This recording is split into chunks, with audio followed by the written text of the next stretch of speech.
ओम नमः सिद्धेभ्यः। प्राकृत अनुरागी सभी महानुभावों को मेरा डॉक्टर पुलक गोयल का यथा योग्य अभिवादन। सादर जय जिनेन्द्र। प्राकृत डिप्लोमा कोर्स के अंतर्गत पाठ्य पुस्तक प्राकृत गद्य पद्य सौरभ भाग 2 का अध्ययन चल रहा है। इसका 6वां पाठ भगवती आराधना चल रहा है, जो कि 19 गाथाएं हम पूर्ण कर चुके हैं।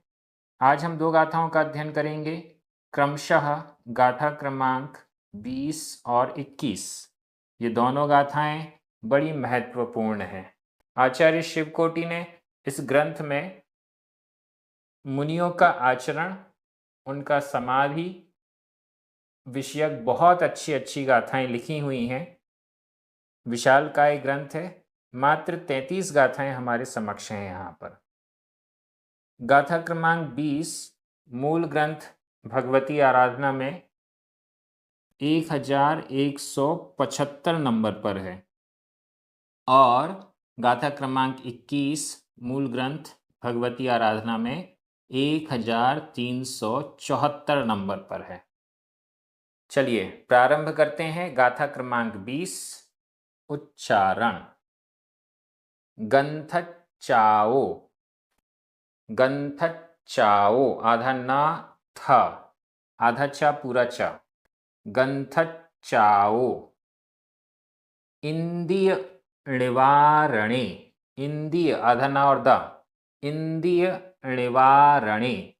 इंद्रिय निवारणे। अंकुशो। अंकुशो। व हथिस्स आधा ता था, आधा सा पूरा सा। हथिस्स। णयरस्स आधा सा पूरा सा। णयरस्स। णयरस्स। खाइया। खाइया। वि वि य। इंद्रिय गुत्ती आधा ना दा, आधा ता पूरा ता। इंद्रिय गुत्ती। इंद्रिय गुत्ती। असंगतम आधा ता पूरा ता। असंगतम। गंथच्चाओ इंद्रिय। गंथच्चाओ इंद्रिय निवारणे अंकुशो वहथिस्स। निवारणे अंकुशो वहथिस्स। णयरस खाइया विय। णयरस खाइया विय। इंद्रिय गुत्ती असंगतम। इंद्रिय गुत्ती असंगतम। बहुत अच्छी गाथा।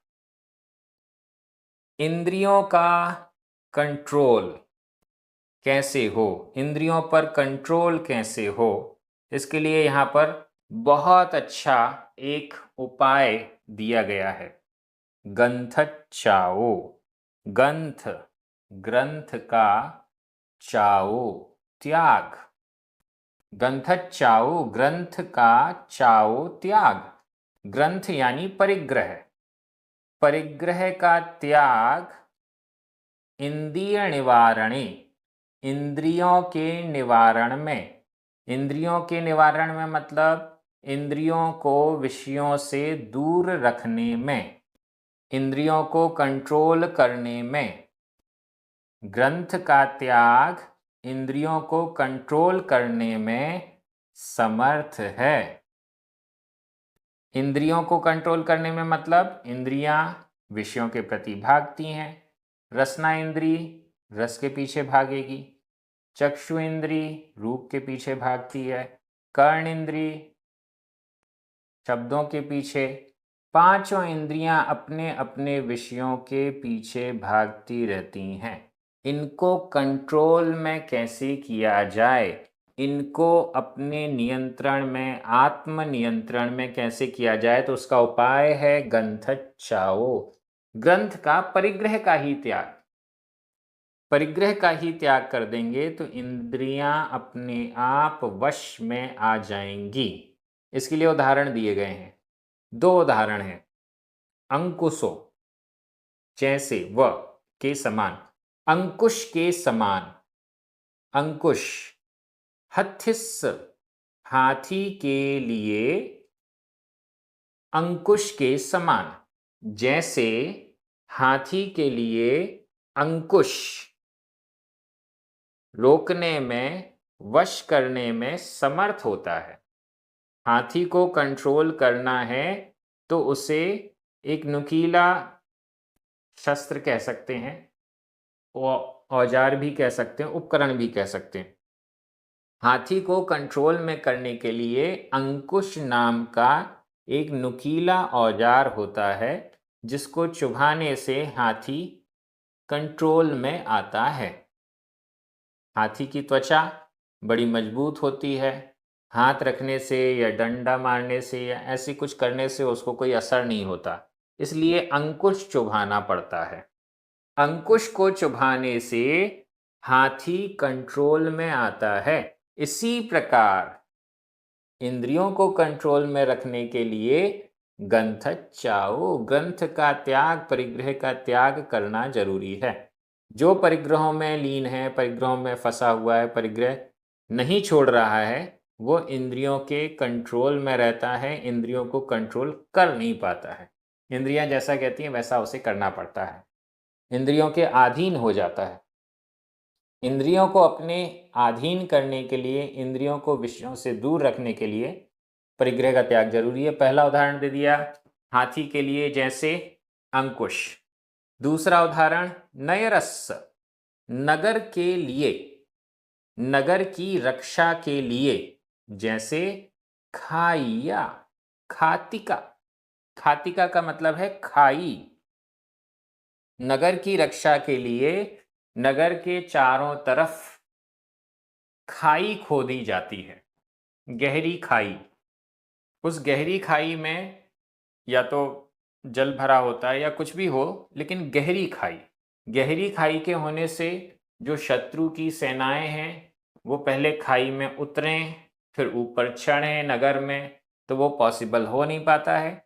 और जब तक में शत्रु की सेना नीचे उतरेगी और फिर ऊपर चढ़ेगी, तब तक में यहाँ के जो सैनिक हैं वो इस नगर की रक्षा कर लेंगे। तो इस दृष्टि से नगर की रक्षा के लिए खाइया, खातिका, खाती, खाई, खाई, जैसे नगर की रक्षा के लिए खाई समर्थ होती है, उसी प्रकार से इंद्रियों का निवारण करने के लिए ग्रंथ का त्याग, परिग्रह का त्याग कारण है, निमित्त है।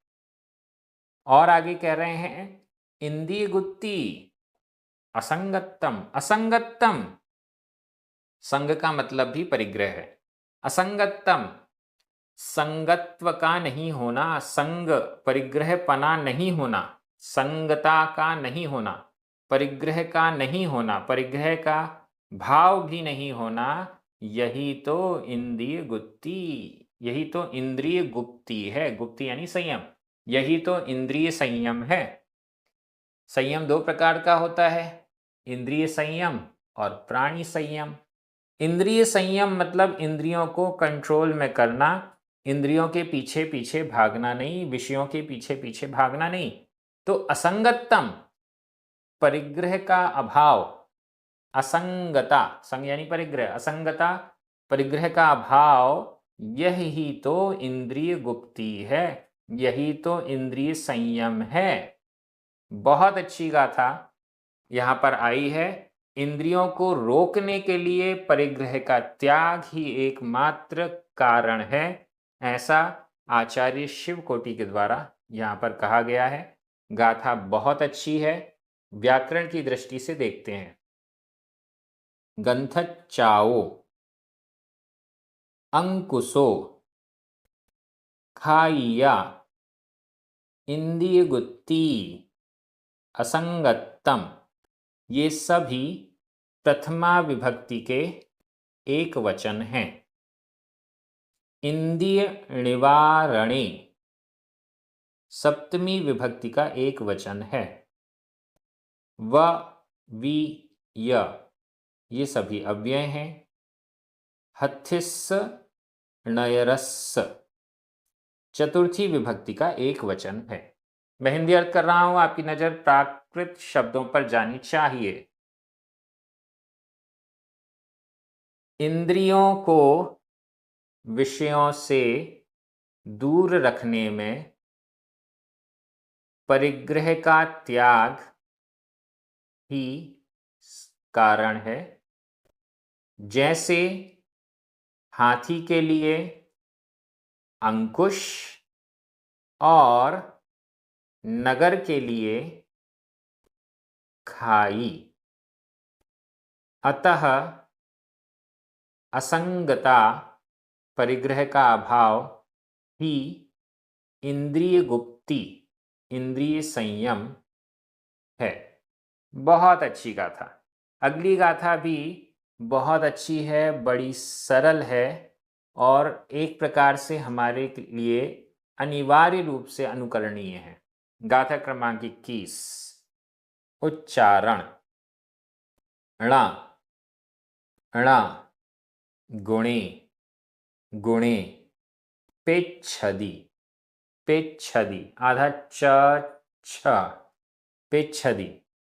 अववदति अववदति गुणे गुणे। जंपदि जंपदि अजंपिदव्वम अजंपिदव्वम आधा व पूरा वा अजंपिदव्वम। च च रोसेण रोसेण। रुद्धहृदयो आधा दा पूरा दा रुद्धहृदयो रुद्धहृदयो। णारगशीलो णारगशीलो णारगशीलो। णरो णरो होदि होदि। णगुणे पेच्छदि अववदति णगुणे पेच्छदि अववदति। गुणे जंपदि अजंपिदव्वम च गुणे जंपदि अजंपिदव्वम च। रोसेण रुद्धहृदयो रोसेण रुद्धहृदयो। णारगशीलो णरो होदि णारगशीलो णरो होदि। क्रोध, रोष कितना बुरा है। रोसेण तीसरा चरण देखिए। रोसेण रोष के द्वारा रोसेण रोष के द्वारा क्रोध के द्वारा क्रोध के कारण। रोसेण क्रोध के कारण। क्या होता है क्रोध के कारण? ऊपर वाली लाइन में जो कहा गया है वो होता है क्रोध के कारण। रुद्धहृदयो रुद्ध रौद्र हृदयो हृदय वाला रौद्र हृदय वाला रौद्र परिणामों वाला जिसके हृदय में रुद्रता है, क्रूरता है, कठोरता है, ऐसा व्यक्ति रोसेण रोष के द्वारा क्या करता है? ण गुणे पेच्छदि ण नहीं गुणे गुणों को दूसरे के गुणों को या अच्छी अच्छी चीजों को पेच्छदि देखता है। रुद्धहृदयो रौद्र हृदय वाला क्रूर परिणामों वाला रोसेण रोष के कारण क्रोध के कारण गुणे गुणों को न नहीं पेच्छदि देखता है, गुणों को नहीं देखता है। कोई भी गुण उसे दिखाई नहीं देता। क्यों? क्योंकि वो क्रोध में अंधा है। जो गुस्से में है उस व्यक्ति को अच्छे गुण दूसरों में दिखाई ही नहीं देते, वो देखता ही नहीं है। अववदति अपवाद करता है। गुणे गुणों का अपवाद करता है, गुणों की निंदा करता है। अगर किसी में गुण हैं तो उन गुणों को देख कर भी उन गुणों की निंदा करता है। क्यों? क्योंकि वो गुस्से में है। अववदति अपवाद करता है, निंदा करता है। गुणे गुणों की निंदा करता है। जंपदी बोलता है। अजंपिदव्वम च और अजंपिदव्वम अजंपिदव्वम जंपदी जो अजंपिदव्वम जो बोलने योग्य नहीं है। जंपिदव्वम बोलने योग्य, अजंपिदव्वम नहीं बोलने योग्य। अजंपिदव्वम नहीं बोलने योग्य को जंपदी बोलता है। जो वचन बोलने योग्य नहीं है उनको ही बोलता है। क्यों? गुस्से में है, रुद्र हृदय वाला है, रौद्र हृदय वाला है, गुस्से में है। ऐसा व्यक्ति जो नहीं बोलना चाहिए वही बोलता है। असत्य वचन बोलता है, निंदित वचन बोलता है, गर्हित वचन बोलता है, गालियां देता है। जो नहीं बोलना चाहिए वो जंपदी बोलता है। रुद्र हृदय वाला, क्रूर हृदय वाला, नारग सीलो नरो नरो नर मनुष्य। रुद्र हृदय वाला नरो मनुष्य, नारग सीलो नारक शील वाला, नारकी स्वभाव वाला। सील का अर्थ स्वभाव भी होता है। नारक सीलो नारक नारकी, शील यानी स्वभाव वाला, होदी होता है। नारकी स्वभाव वाला होता है या नारकी होता है या अगले भाव में नरक जाने की उसकी तैयारी है, इसलिए वो इस भाव में गुस्से में ऐसा ऐसा कृत्य करता है। नारग सीलो होदी नारक स्वभाव वाला, नारकी स्वभाव वाला होदी होता है। अंदर हृदय में क्रूर परिणाम है और ऐसा व्यक्ति क्रोध से न गुणों को देखता है, गुणों की निंदा करता है, जो नहीं बोलना चाहिए वो बोलता है। ऐसा मनुष्य नारक सीलो नरकशील वाला, नरक स्वभाव वाला है, नारकी स्वभाव वाला है, नरक जाने की उसकी तैयारी है। ऐसा हमें समझना चाहिए। एकदम स्पष्ट किया गया है क्या करना है। हृदय को रौद्र परिणामों से रहित करना है, क्रूर परिणामों से रहित करना है और गुस्से को तीव्र नहीं होने देना है, गुस्से को कम होने देना है। जब हम देखें कि हम गुणों को नहीं देख पा रहे हैं दूसरों के, इसका मतलब है हम उसके प्रति क्रोधित हैं। जब हम किसी दूसरे के गुण का निंदा करने लगें तो समझ लीजिए कि हमारे अंदर क्रोध है। और यदि जो बोलने योग्य चीज़ें नहीं हैं उनको भी बोल रहे हैं, इसका मतलब कहीं ना कहीं हमारा दिमाग ठिकाने में नहीं है, हम गुस्से में हैं। उससे हमें बचना चाहिए। बहुत अच्छी गाथा है। व्याकरण की दृष्टि से ण च ये दोनों ही अव्यय हैं। गुणे 2 बार आया है, द्वितीया विभक्ति का बहुवचन है। पेच्छदी, अववदति, जंपदी, होदी, ये सभी वर्तमान काल अन्य पुरुष एक वचन के क्रिया रूप हैं। अजंपिदव्वम द्वितीया विभक्ति का एक वचन है और विधि कृदंत का प्रयोग है। रोसेण तृतीय विभक्ति का एक वचन है। रुद्रहृदयो, णारग सीलो, णरो, ये तीनों ही प्रथमा विभक्ति के एक वचन है। बहुत सरल व्याकरण थी। मैं हिंदी अर्थ कर रहा हूं, आपकी नजर प्राकृत शब्दों पर जानी चाहिए। रुद्र हृदय वाला मनुष्य रोष के कारण, क्रोध के कारण गुणों को नहीं देखता है, गुणों को अपवाद करता है, निंदा करता है और नहीं बोलने योग्य वचन को बोलता है। वह नारकी स्वभाव वाला होता है। हमें नरक से बचना है। ऐसा काम नहीं करना कि हमें नरकों में पड़ना पड़े, वहाँ बहुत सारे दुख हैं। उससे बचने के लिए ये बहुत अच्छी गाथाएं हैं। इसी प्रकार से और अच्छी अच्छी गाथाएं आगे आने वाली हैं। हमारे कल्याण में ये निमित्त भी बनेंगी। प्राकृत डिप्लोमा कोर्स के अंतर्गत हम प्राकृत का गंभीर अध्ययन कर रहे हैं। ये सब बहुत अच्छा है, ये क्रम इसी प्रकार से जारी रहेगा। सभी को जय जिनेंद्र।